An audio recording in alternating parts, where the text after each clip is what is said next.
एक गांव में मिथुराम नाम का आदमी रहता था। मिथुराम गांव-गांव में दूध बेचने जाता था।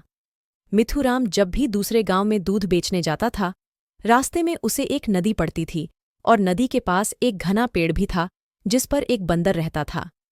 जब भी मिथुराम वहां से गुजरता था, वह पेड़ के नीचे आराम करने बैठ जाता था और जो पेड़ के पास नदी थी, वह नदी से पानी लेकर दूध में मिला देता था और बंदर रोज उसे ऐसा करते हुए देखता था।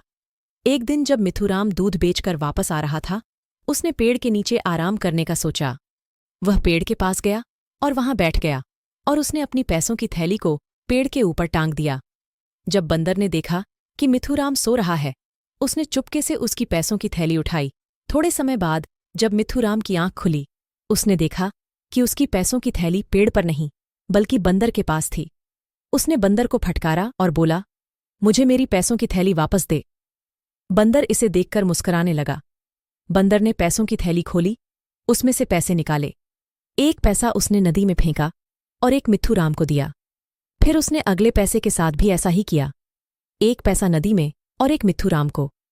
ऐसा वह बार बार करता रहा जब तक कि मिथुराम की पैसों की थैली पूरी तरह खत्म नहीं हो गई।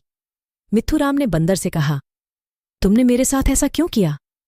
बंदर ने कहा, जो पैसे तुमने दूध बेचकर कमाए हैं वे ईमानदारी के नहीं हैं, क्योंकि तुम दूध में नदी का पानी मिलाकर लोगों को मूर्ख बनाते थे।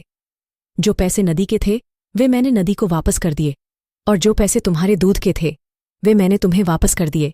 और इसे कहते हैं दूध का दूध, पानी का पानी। इस तरह बंदर ने मिथुराम को